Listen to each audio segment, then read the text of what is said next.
Ngicela ukunibingelela bazalwane egameni likaJesu Kristu waseNazaretha. Amen.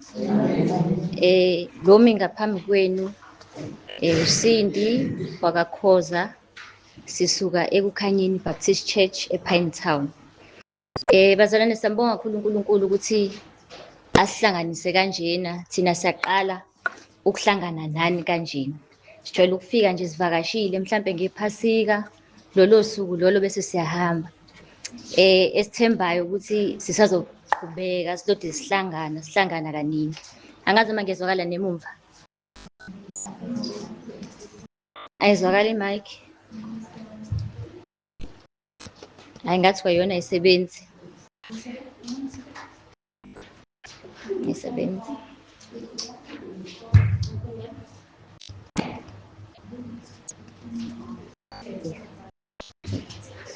Ile esebenzayo.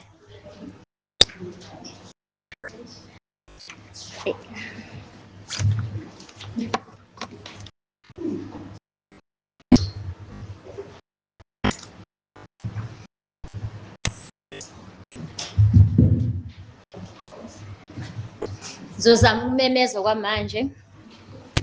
Usinde salungisa laphana. Bengisasho nje bazalwane ukuthi siyajabula ukuthi sihlanganyele kanye nani. Thina siyaqala ukuhlanganyela kanye nani. Sijwayele nje ukunivakashela kube usuku olulodwa sihlukane. Bese sizobonga uNondu.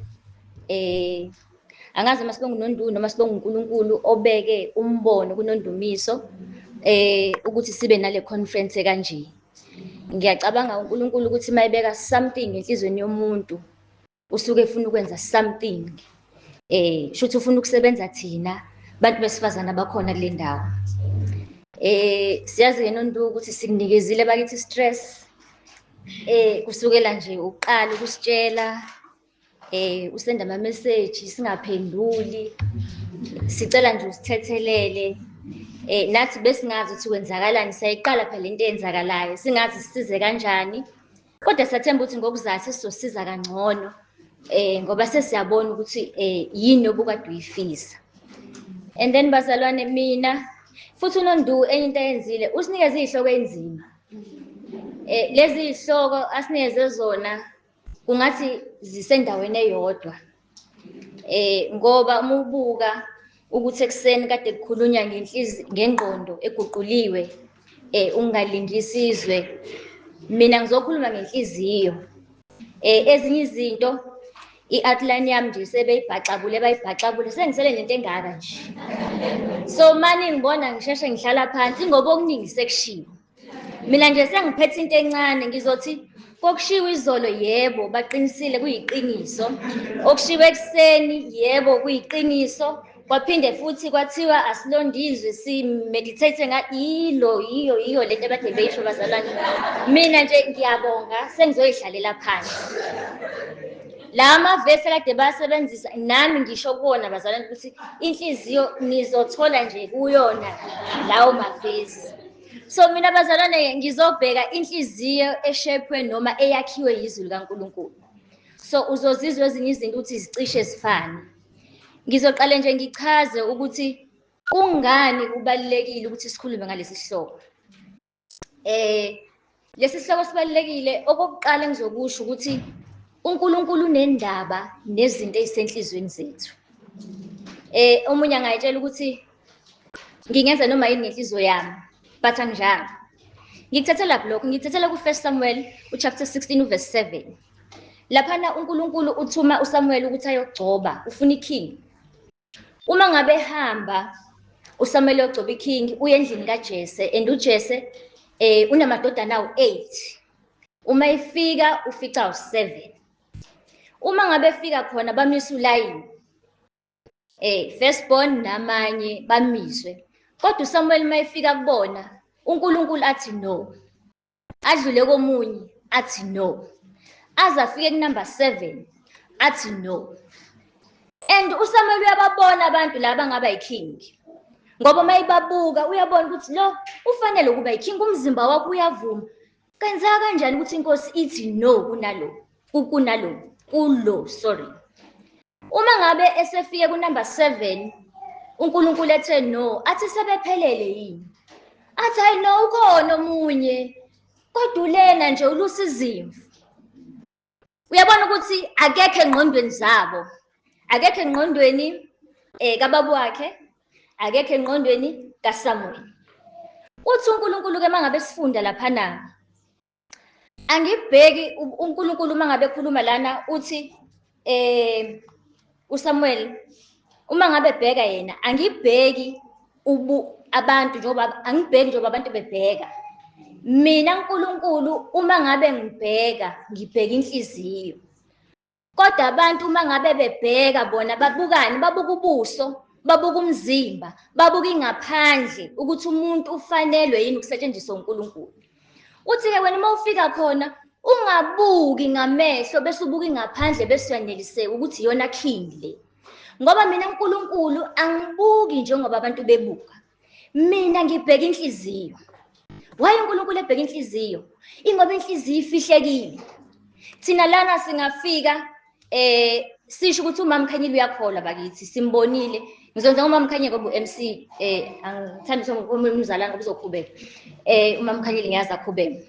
Uma ngabe ngithi mina kuMama Mkhanyile, uMama Mkhanyile ngiyambona uyakholwa. Into engizoyichaza izinto engiyibona ngaphandle. Ezenza ukuthi ngibala lokhu nalokhu nalokhu. Kodwa uNkulunkulu athi uma ngabe ebona uMama Mkhanyile athi no, akukho ukukholwa kuyena. uNkulunkulu ufuna abantu abanezinhliziyo ezivumayo ukusetshenziswa uyena. Ufuna abantu abanezinhliziyo ezivumela ukwenza intando yakhe. Uma ngabe ngizobheka iphuzu lami lesibili, ngithe sichaza ukuthi kungani kubalulekile ukuthi sikhulume ngalesi sihloko. Okokuqala sithe ngoba uNkulunkulu uyayibheka inhliziyo yomuntu.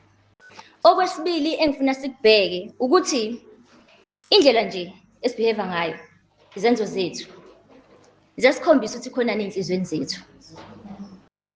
Uma ngabe ufuna ukubona umuntu ukuthi inhliziyo yakhe iphuphumani, buka izenzo zakhe. Lokhu ngikuthathelaphi? Ngikuthathela kuMateyu 15 uvesi 18 kuya ku-19. Uthi kepha okuphuma emlonyeni kuvela enhliziyweni, lokho-ke kuyamngcolisa umuntu. Yiziphi izinto ey'ngcolisa umuntu? Izinto ey'phuma ngaphakathi enhliziyweni. Ebese ku-19 ayayilista lezi zinto ey'ngcolisa umuntu. Athi okokuqala imidlinzo emibi. Athi okwesibili ukubulala. Okwesithathu ukuphinga, abalele ligama elinzima ukulibiza, ubufebe, abalukweba, abalukufakaza amanga, abalukuhlambalaza.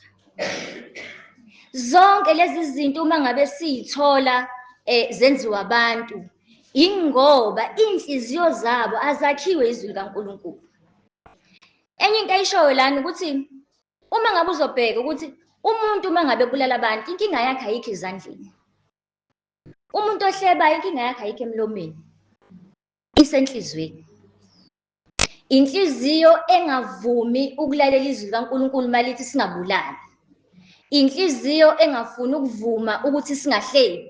Thina-ke abantu besifazane sidume ngazo lezi zinto zokuhleba. Izinto uNkulunkulu asiyala ngazo ukuthi asiyeke. Uma ngabe singayeki ukukhombisa ukuthi izwi likaNkulunkulu asililaleli, iy'nhliziyo zethu azakhiwe izwi likaNkulunkulu. So into engiyithandayo ukuthi uma ngabe sizalwa, sizalela kuzo zonke lezi zono engiyibalile ngaphezulu. Sizalwa sabantu abathanda ukuhleba, sizalwa sabantu abacabanga into ezimbi, sizalwa sabantu abaqamba amanga, mhlampe nokubulala singakufisa. Mhlampe abanye bethu ukuba sisindiswanga, mhlampe ngabe sasabulala. Kodwa into esiyibongayo ukuthi uNkulunkulu uma ngabe sesisindiswa, iy'nhliziyo zethu uyazitransforma, abesekhipha zonke lezi zinto ezimbi, afake inhliziyo ekwazi ukuthobela izwi lakhe, afake inhliziyo ey'solayo uma ngabe iy'thole lezi zinto lezi. Uma ngabe inhliziyo yakho ingavumi ukuyalo uNkulunkulu, shuthi inhliziyo yakho ayifuni ukuthobela intando kaNkulunkulu. Okunye sizokubheka ukuthi ubudlelwane esinabo, phuzu lami lesithathu, ubudlelwane esinabo nabantu noNkulunkulu kukhombisa ukuthi iy'nhliziyo zethu zinjani. Ngabe sinjani nabanye abazalwane? Ungabe sihlanganisene kahle emabandleni ethu noma khona iy'ngxabano ey'khona? Iy'ngxabano ey'khona azidalwa ukuthi umzalwane othile usho into ethile ngawe, zidalwa ukuthi iy'nhliziyo zethu ayifuni ukuthobela izwi laNkulunkulu. Kungabe abazalwane bayakhala yini ngawe, abasafisi ngisho ukuza enkonzweni? Mhlampe kungenzeka ukuthi amazwi abuhlungu owasebenzisayo kubona. Abazalwane uma beseduze kwakho abakhululeki. Inhliziyo lena engavumi ukushayphwa izwi laNkulunkulu. So, uma ngabe siyabazalwane abanjalo, asimthokozise uNkulunkulu. Kanti singamthokozisa uNkulunkulu ngokuthi sithande abazalwane, njengoba izwi laNkulunkulu lisho. Sithande abazalwane, siy'dele, sibasize, senze zonke into ezinhle kubazalwane. Lokho kukhombisa ukuthi iy'nhliziyo zethu siy'vumelile ukuthi zisetshenziswe uNkulunkulu. Okwesibili, ngithe nobudlelwano bethu noNkulunkulu buyaveza ukuthi iy'nhliziyo zethu zinjani. Sifikile la Friday, sadumisa namhlanje angazi kangaki. Kodwa kungenzeka ukuthi abantu abebedumisa uNkulunkulu okwangempela bawu-5. Abanye bebecabanga izinto bekufanele bayiqedele emakhaya. Abanye bebecabanga imeseji abangayiqedanga efonini. Leyo nto leyo ayidingi ukuthi ngikuchazele ngawe noNkulunkulu wakho. Indlela uNkulunkulu ombona ngayo. Ubona ukuthi uNkulunkulu ngesikhathi sakhe cabanga ezinye izinto. Ubona ukuthi uNkulunkulu ngesikhathi sakhe thatha ifoni yakho uphendule leya message. Uthi uNkulunkulu laphana ezwini lakhe kuleli phuzu engikulona manje. uMatthew 15 uverse 8. Lesi sizwe singidumisa ngezindebe zomlomo, kepha inhliziyo yaso ikude nami. Inhliziyo lena engekho fixed kuNkulunkulu. Yebo uyadumisa, yebo uyiphakamisile izandla. Kodwa inhliziyo yakhe ibikuphi noNkulunkulu ngesikhathi esidumisa? Ngabe inhliziyo yakho nayo ubuyishilo ukuthi inkosi ithatha konke okwami, isikhathi sakho manje, noma inhliziyo yakho ibikwezinye izinto? So ukwenze njalo kahle kahle kumoshela wena isikhathi. Ngoba indumiso yakho ayenzanga lutho uNkulunkulu, ayikusizanga nawe. So nje kube isikhathi esimoshakele esingeke sasenza lutho. But uNkulunkulu uyasiyala ukuthi uma ngabe senza noma yini, uma ngabe simdumisa, uma ngabe sifunda izwi lakhe, iy'nhliziyo zethu azibe seduze naye, azingaqheli kuNkulunkulu. Bese ngizoza kwiphuzu lami lesine. Ngisachaza isizathu sokuthi kungani sikhulume ngalesi sihloko.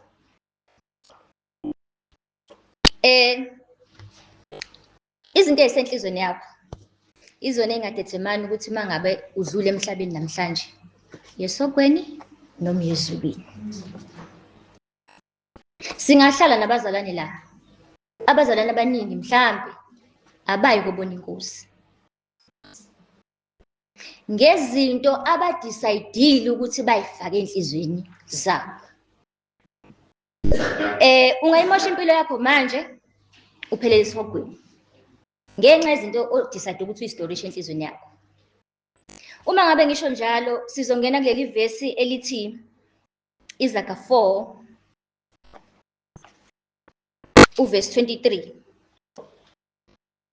Gcina inhliziyo yakho kukho konke okulondayo, kukho konke okufakayo. Uzozwa manje into engiyibalayo usuke wazizwa vele.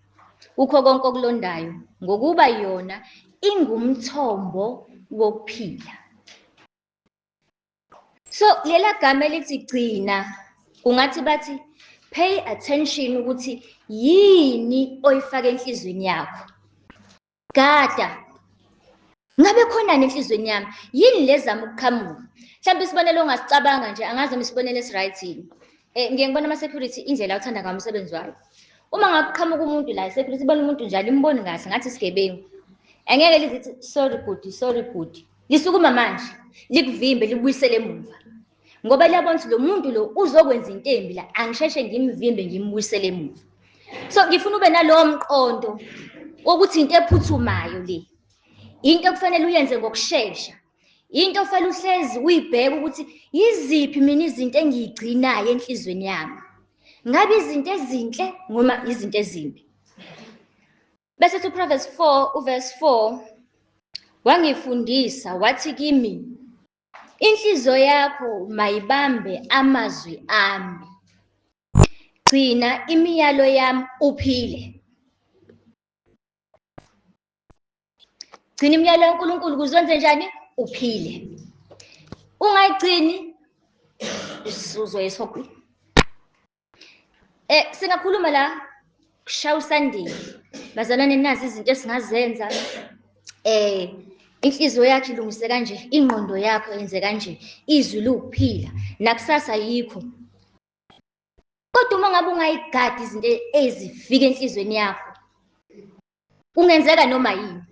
Usulayishile isuitcase, weza la wakhokha imali, kodwa inhliziyo yakho ibuyele emuva ifana. Uzothi omunye yazi ukuthi omama Mkhoza bayakhuluma nje, abazi ukuthi mina kwenzakalani kumina. Bayayikhulumela nje. Uyayazi into eyenzeka kumina. Akusho lutho kwenzakalani. uJesu wenzani? Kodwa waya esiphambanweni wafela izono zethu. Nakhona esiphambanweni uthi inkosi bathethelele ngoba abakwazi abakwenzayo. Nathi kukhona izinto ezibuhlungu ezizokwenzeka. Kodwa asinayo ichoice, siyaxolela. Ngoba lezi zinto zokuthi sibeke amaqhubu, sibeke inzondo, kwakheka i-roots yezono. Ngizoyithola senginjani? Sengumuntu okhuluma kambi nabantu.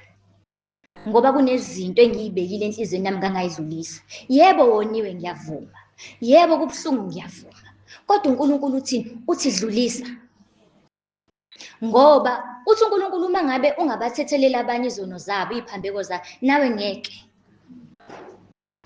Kahle kahle icommand le uNkulunkulu akasinikezi enye option ukuthi sixole. Uma ngabe enhlizweni yakho uzogcina uNkulunkulu izinto athe ungayigcini, uzophelela esihogweni. Akusho mina kusho izwi. Into engakusiza enye ukuvumela izinto ezizokusiza. Uma ngabe uzizwa ukuthi kufika inzondo, thola into engakusiza ukuthi kembathini amavesi akhuluma ngokuxolela. Ake ngibuke intshumayelo engathi khona intshumayelo ekhuluma ngokuxolela ngoba ngiyazizwa ukuthi ayivumi ukudlula lento kumina. Ngilimele futhi ngilimaza abazalwane-ke. Ongilimaza umndeni wakho ngoba umndeni uzokulimaza.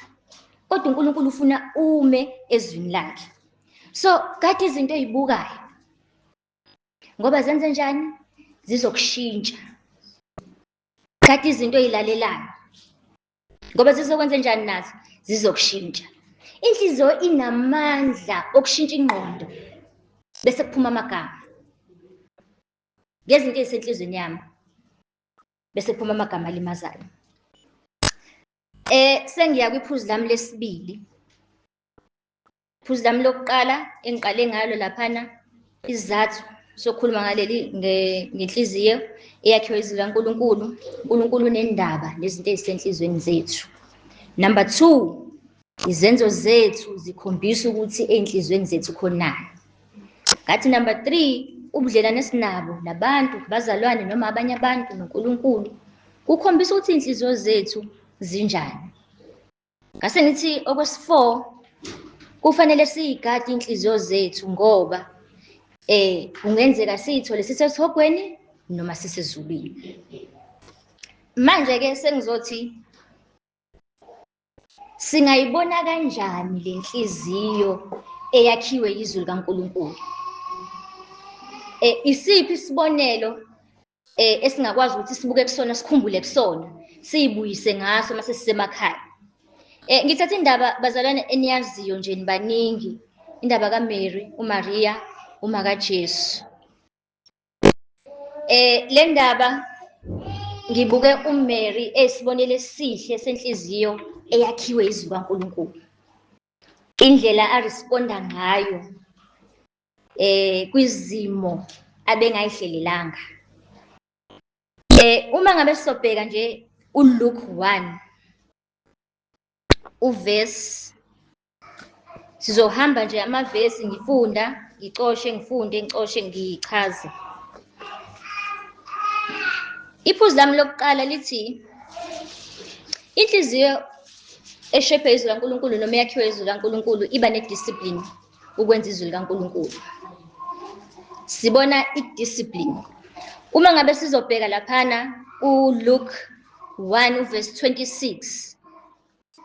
Kuthiwa ngenyanga yesithupha ingelosi uGabriyeli yathunywa nguNkulunkulu emzini eGalile okuthiwa yiNazaretha,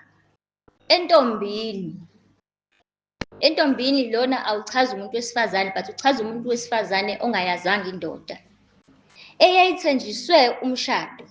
Lo muntu ulindele ukushada. Umuntu wakhe kwakuzoba uJosefa, indoda enguJosefa, wendlu kaDavide. Igama lentombi kwakunguMariya. Into esiyibonayo laphana ukuthi uMary kuthiwa wayekade eyigcinile, engayazanga indoda.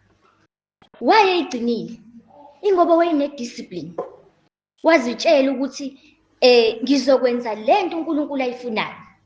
Uma ngabe uNkulunkulu ethi angilinde bantu abasha, before ngishade ngizokwenza njalo. Sibona inhliziyo ekwazi ukuzithiba ilinde uNkulunkulu. Wayefana nathi uMary. Wayengalingwa njengathi, kodwa wayenza njani? Waresista lawo ma-temptation.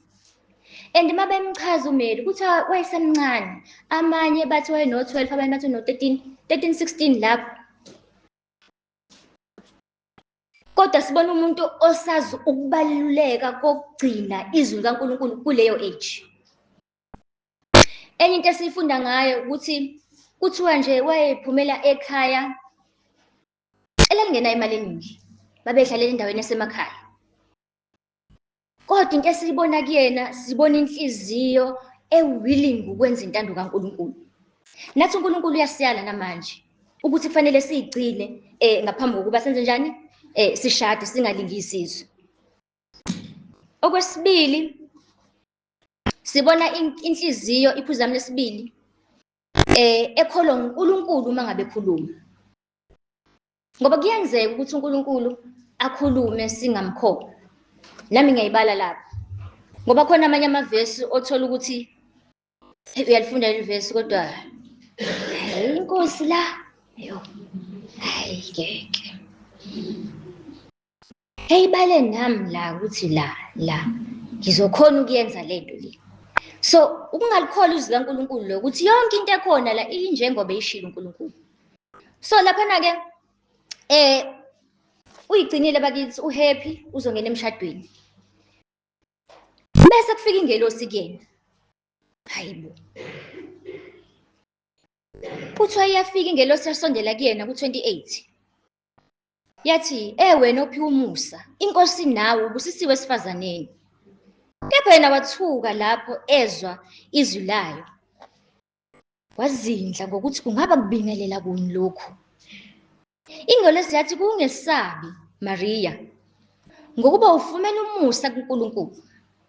Uza kukhulela uzale indodana, uyiqambe igama ukuthi nguJesu. Yena uyakuba mkhulu, abizwe ngokuthi indodana yophezukonke. Inkosi uNkulunkulu iyakumnika isihlalo sobukhosi sikayise uDavide. Uyakubusa phezu kwendlu kaJakobe kuze kube phakade, nombuso wakhe awuyikuphela. Ngiyingane kanje, ngimncane, kufika ingelosi ithi ngizokhulela. Kanjani manje ngoba mina ngiyigcinile nje? Sibona laphana uMary ukuthi ekuyigcineni kwakhe uNkulunkulu letha into abengayilindele. Uyithola manje sekuthiwa uzokhulelwa.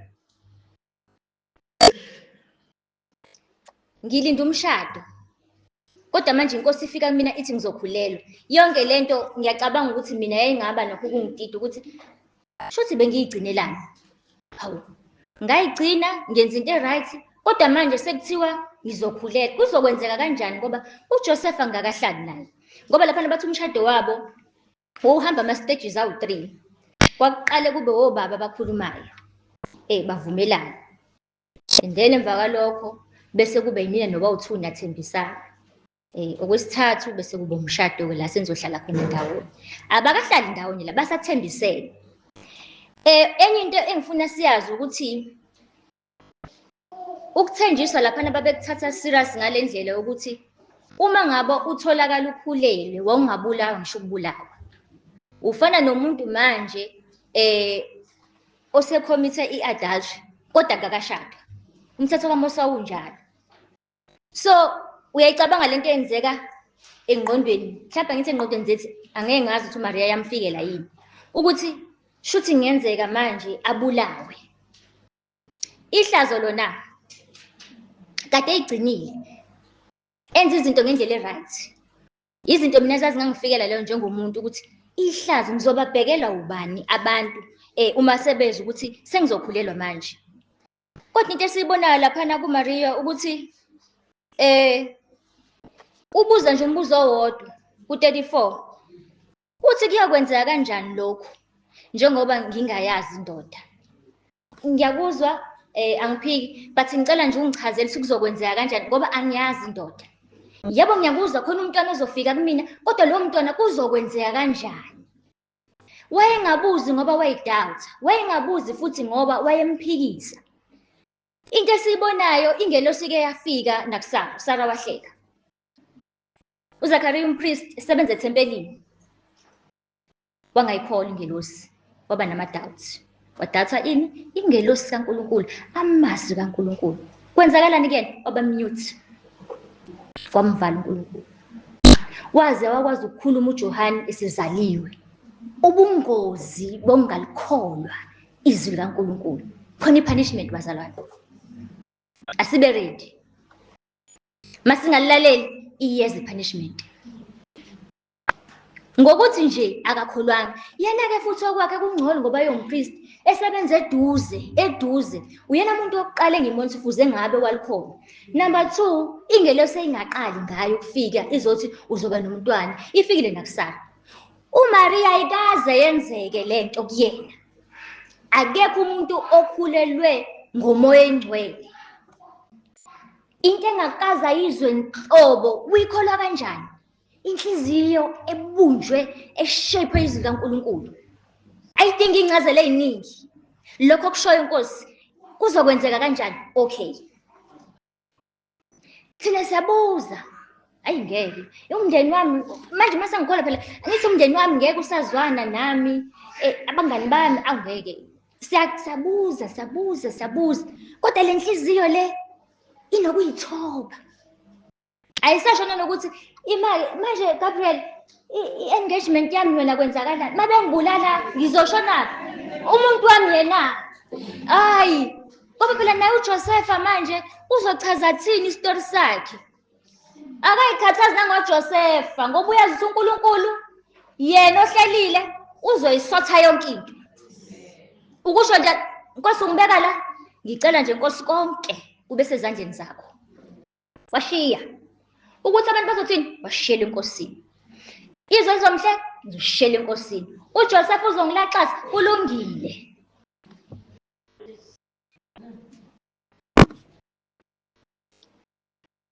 Angazi ukuthi uMary singafika kanjani kuyena. Singaquestion lutho. Ethina siyakhuluma Nkosi yami. Futhi nje izwi nje siyaligolozela. Sikhetha amavesi siyathanda lawo. Kunamavesi esithi awo mama ke lapha. Kwakushiwa komama. Kwakushiwa abazalwane bale eEfeso ayithina.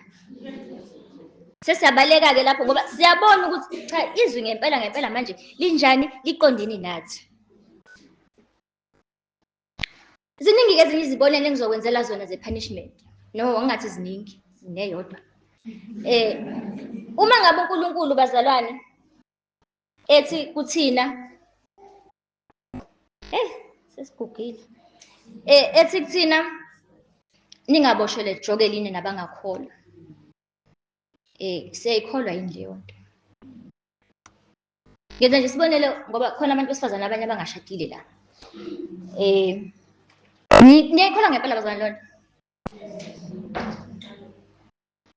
I think uyayikholwa manje. Kodwa mayesefikile awuyikho.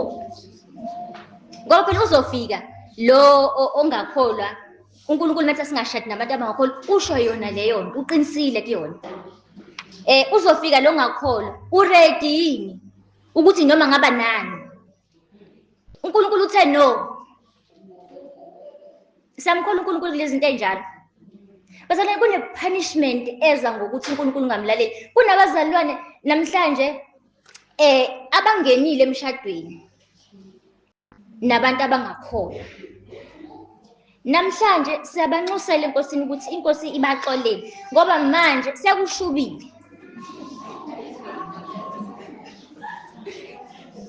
Ngathi babukhoza yazi ukuthi leli zwi lithi singaboshela jogelini bengilizwa kodwa bengingalizwa. Bengilizwa yes. Yeah, kufanele shada bengakhona yes. Impilo enjani leyo? Kodwa uma ngabe usubona sekwenzeka uthi yo uNkulunkulu serious ngamazwi akhe.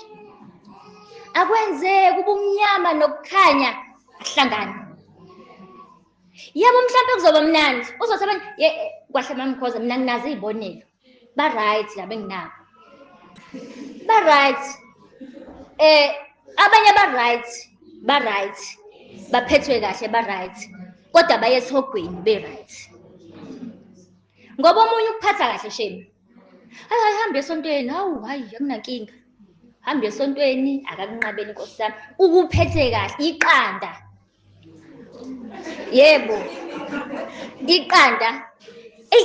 Ubone nomama bakholwa bethi hey kodwa kodwa iBhayibheli lithe nje singahlanganyeli nabantu abangakho kodwa laba ba right. Abekho right. Ungakhohliseki. uNkulunkulu akasho into ebese eyayiphikisa. Ubumnyama nokukhanya akuhlangani. Kungaba mnandi yebo emshadweni wenu kodwa uzophelela esogweni uzokudonsa uzophaphama esogweni. Nansi-ke enye into ezosixabanisa la. Siyamkholwa uNkulunkulu methi asigqoke ngendlela ehloniphekile. Bakhathele abafundisi ukusikhuza bakhathele asizwa.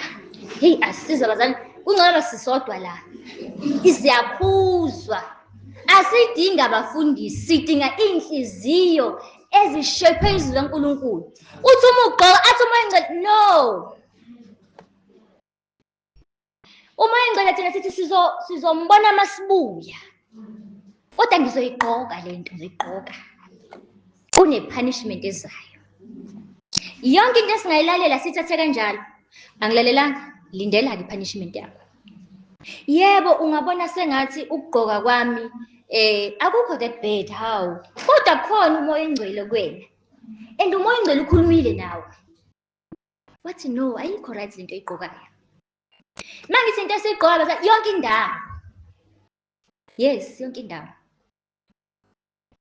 Ungabe uyobhukuda amehlo abantu besilisa awashintshi. Ungabe usenkonzweni amehlo abantu besilisa awashintshi.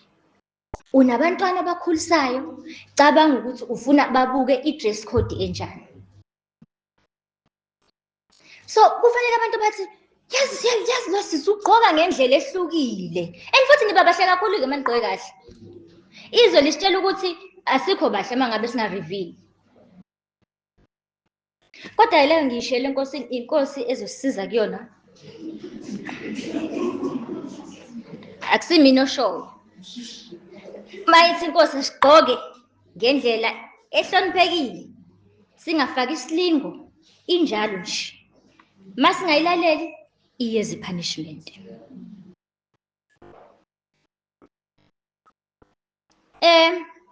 Verse 35 manje sikuyena point lami lesithathu. Inhliziyo eshephe izwi laNkulunkulu ithi yes kwi-God's plan ngempilo yayo. Ayimphikisi uNkulunkulu. Uthi uverse 35 ingelosi yaphendula yathi kuye umoya ongcwele uza kuza phezu kwakho amandla ophezu konke akusibekele. Ngakho-ke lo ngcwele oza kuzalwa uza kubizwa ngokuthi indodana kaNkulunkulu. Phela u-Elizabeth isihlobo sakho obekuthiwa inyumba naye ukhulelwe indodana esemdala. Le inyanga yakhe yesithupha ngokuba akukho lutho olungenzeke kuNkulunkulu. uMaria wathi, ngiyincekukazi yenkosi, makwenzeke kimi njengezwi layo. Ingelosi yahamba. Bazalwane, uNkulunkulu usazosishintshisa ama-plans ethu njengoba siphuma la kusasa. Uthi uhlelile into zakho zihlelekile. uNkulunkulu akuhlelele zakhe. Uzokwazi ukuthi yes Lord. Not my will but eyakho. Uthi nje makwenzeke kimi njengoba yona inkosi njani? Njengezwi layo. Uthi ekuqaleni ngiyincekukazi yenkosi. Incekukazi ake sithathe islave. Angisho ukuthi wayethu islave kodwa mhlawumbe uzosithola isithombe. Islave nemaster. Islave asinayo ipower over umaster wayo. Usenzisa noma yini. Mayethi namhlanje awuphuma ugoduka, yes. Namhlanje wenza lo, yes. Akanawo amandla ngaphezulu kwamaster. Uyambona kodwa uMary uthini? Uthi Nkosi, ngiyincekukazi. Nkosi, ungenza noma yini ngami. Uyibona njengomuntu oyislave senkosi, inkosi ingenza noma yini ngayo. Uyibona njenge iphotha. Thina sisesandleni sephotha. Ubumba alikwazi ukuthi inkosi ungangenzi kanje. Uyibona njengomuntu inkosi engenza noma yini. Maye inkosi ifuna ukumnikeza umshado izomnika. Maye inkosi ifuna ukumnikeza abantwana izobanika. Futhi uNkulunkulu medecide akamnika abantwana kulungile inkosi. Mangabe ngiyagula, inkosi izongiphilisa, ngiyabonga. Mayengangiphilisi kulungile. Bengifisa inkosi kwenzeke kanje, kodwa wena uma uthi akwenzeke kanje, ngizolandela yakhe intando. Sisambisana bazalwane. So, inhliziyo enjalo nje. Inhliziyo evumayo, ngisho kuthiwa khona ihlazo phakathi, iyavuma. Ukusindiswa sometimes ukuhamba nengxabano emndenini, vuma. Kwesinye isikhathi uzokuxabanisa nabantu beseduze nawe, vuma. Nkosi, ngiyincekukazi yakho. Angifisi ukuhamba ngihlukene nezwi lakho. Inhliziyo yami ayishephi izwi lakho. Hey, bukanti abantu bajuliswa yini la phambili? Sekuceda neyibuko manje. Iphuzu lami lokugcina bazalwane, ngiyalibona ngikhathele. Bathi-ke inhliziyo eshephe izwi laNkulunkulu iyayithanda ifellowship nabanye abazalwane. Lana sibona ingelosi simtshelile ukuthi nokhazini wakho-ke u-Elizabeth naye ukhulelwe. Ngiyabeza abantu abaseyimini ey'fanayo. Nangomunye ukhulelwe, nalokhu fika ingelosi kuyena, athi mayihlanganisa ngelosi, nangumuntu ohambo lami. Yabona? Nawe fanele ibe khona leyo nto. Ube nenhliziyo efunayo ukuhlanganyela nabanye abantu abasesimeni esifana nesakho. Uma ngabe esefikile-ke lapha ku-Elizabeth, uverse 39, 40, 41 kuya 42, mina ngizoya lapha ku-45. Uthi kuyena-ke u-Elizabeth, ubusisiwe lowo owakholwa ukuthi kuza kufezeka lokho okwakhulunywa inkosi kuye. Because ngesikhathi efika, kwagcuma umntwana u-Elizabeth. Wabona ukuthi naye lo khona into ekhona, bagcuma. Vele uJohn vele noJesu bazosebenzisana. Kufika ingelosi ngala, kwafika ingelosi ngala. Uma ngabe sehlangana naye, useyaprofetha ukuthi ubusisiwe lo wakholwa ukuthi kuza kufezeka okwakhulunywa inkosi kuye. Abengekho ngesikhathi ingelosi ifika kuyena ngale. Kodwa manje ngoba imimoya yabo iyahlangana, badlula entweni efanayo, bayakwazi ukukhuluma into eyodwa. Uthi mangabe sehlela uMary athi hayibo, lento ebishiwe ingelosi iyona le ibiqinisile. Nangempela umoya wakhe wawuzugcwala intokozo ukuthi uNkulunkulu ngempela khona into afuna ukuyenza ngempilo yami. Kufanele uye kwabanye abantu abazokwazi ukuthi bakusize esimeni esifana nesakho. Because ukube uMary wayeya kwabanye abantu, mhlawumbe kwakuzogcwala indaba ukuthi uMary ukhulelwe. Kodwa uElizabeth kwakuyindaba yabo and bayazi kwenzakaleni. Bazosizana, bazo-encourage-ana ngoba lesi simo sinzima. Akulula kuMary ukuthi achaze ukuthi kwenzakaleni kuyena. Kodwa wathi mayebona umuntu ofana naye, wakwazi ukuthi ayokhuluma naye, wazizwe ekhululeka. Usethi uMaria-ke, umphefumulo wami uyayitusa iNkosi. Kusho umuntu okungenzeka abulawe. Into esiyibonayo la ukuthi inhliziyo eshephe izwi kaNkulunkulu uma ngabe idlule ezikhathini enzima, kuvuka ipraise. Kuvuka ukubonga uNkulunkulu. Uyitusa kanjani umoya wakhe? Inhliziyo yakhe itusa kanjani iNkosi edlule esimeni esinzima kanje? Uzokhulela azale iNkosi yamakhosi. And impilo yeNkosi yamakhosi ayikho lula kuze kufika kwi-cross. Usazoyibuka yonke lento yenzeka. Usethi-ke laphana-ke kuverse 40, nomoya wami uyathokoza uNkulunkulu. Singasho yini njalo ezikhathini enzima? Sithi umoya wami uyathokoza uNkulunkulu, umsindisi wami, ngokuba ubhekile ubuphansi bencekukazi yakhe. Namanje uMary akayiboni enjengomuntu ofanele uNkulunkulu amsebenzise. Inhliziyo enokuthobeka, inhliziyo engaboni ifanelwe ukuthwala iNkosi yamakhosi. Kodwa iphathe ngiyithanda kakhulu le praise, sifundisiwe ngayo emini. Ngize ngasho ukuthi hayi, iNkosi iyayifuna lento senze.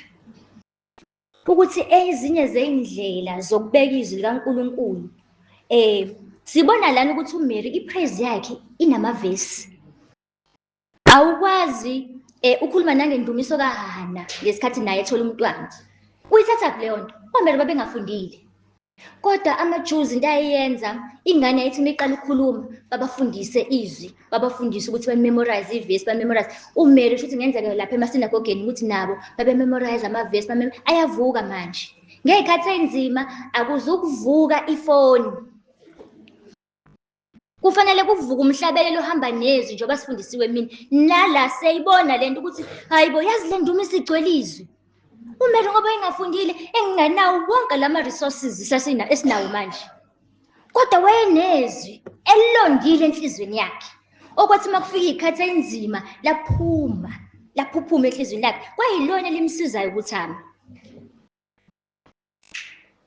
Asimina ngama-vlog Nkosi yami. Sidinga izwi likaNkulunkulu ukuba lisize ezikhathini enzima.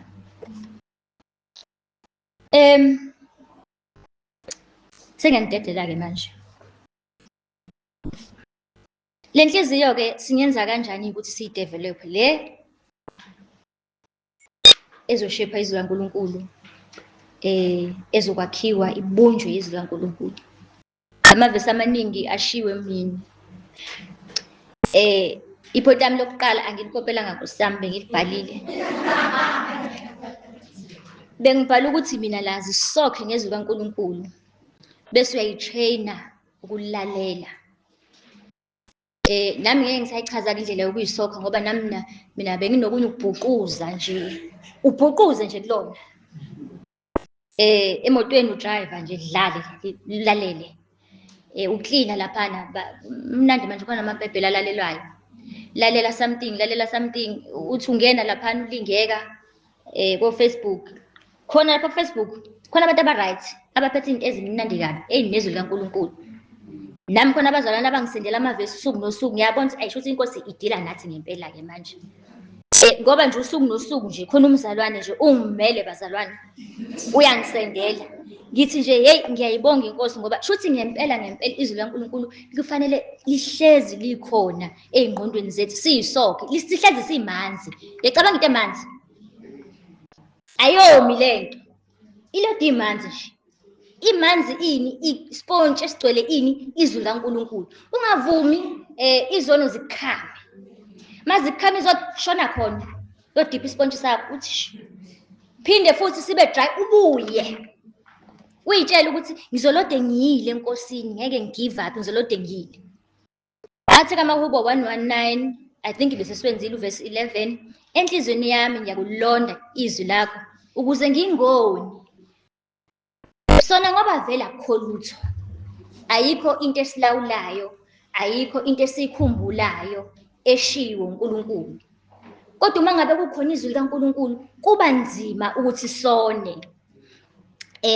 Naleli futhi ivesi like lashiwo kwabaseKolose 3:16 elithi izwi likaNkulunkulu malihlale kini njalo, nifundisane ngokuhlakanipha konke, niyalane ngamahubo ngesihlabelelo nangamaculo okomoya, nimhubele uNkulunkulu ezinhlizweni, bayiphinde leya ndawo zenu ngokubonga.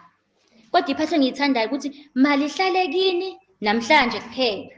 Cha, malihlale kithi njalo. Shuthi lento into esiyenza zonke insuku njengoba kushiwo izolo. Bese bethi-ke abangani bethu mase siseyinkingeni. Hayi ngiyazi ukuthini, follow your heart lento nje esenhlizweni yakho ilandele. Uma ngabe bazalwane izwi likaNkulunkulu lingashape, izwe lizoshape. Uvuleka leyo gap. Inhliziyo iyinkinga. Yabo ngathi ungayibeka lapha eceleni, uyikholwele nje, uyikhiphile. Ngoba laphana lithi izwi likaNkulunkulu, inhliziyo ingumkhohlisi. Ukhohliswa into ekuwena. Ithi no, sizorepenta. Shona. Abekho abazalwane lana. Hawu. Nawe so-serious kakhulu. Kusho inhliziyo yakho nihleli noba u2. Ithi mshado, abafundisi uzobagoqa, uzobatshela ukuthi no uyasonda yena. Uright. Yes, uya esontweni. Umgqokise umuntu wakho, umgqokise. Uzohlala nawe egcineni. Inhliziyo ingumkhohlisi. Ubani ongayazi? Nikela inhliziyo yakho uNkulunkulu. Ungayilaleli. Noma usubona ukuthi isikhashana ungayilaleli. Bazalwane, asihlaleni ezwini likaNkulunkulu. Sivume izwi likaNkulunkulu ukuthi lisahlule. Yabo umuntu ethi ngihluliwe. Uthi ujagoloza uthi I know. Hayi Nkosi, ngiyavuma. Ngizokwenza lento eyishoyo. Khona ivesi elinye angazi ngibhalela shonaphi. Ebelithi uma nilizwa izwi likaNkulunkulu namhlanje ningazenzi bukhuni inhliziyo zenu. Shuthi unamhlanje u-everyday. Make nje izwi likaNkulunkulu ulifunda wedwa, ulilalele, uyafundiswa lona omunye umuntu. Uma nje ulifunda, uzwe ukuthi lento le eyami le, isono sami lesi, ngikhuzwa ngaso. Ungamcabangi uzinhle, cabanga wena. Ungamcabanga umzalwane ngoba lifundwa wena. uNkulunkulu ukhuluma nawe, ungayiqinisi inhliziyo. Ngoba uma ngabe siqinisa inhliziyo bazalwane, into ezokwenzeka kuzi-punishment. Cela ukukhuleka. uNkulunkulu ethu engcwele, siyabonga kakhulu namhlanje ebusuku. Siza kuwena Nkosi nenhliziyo ezilimele. Siza kuwena nenhliziyo ezinenzondo.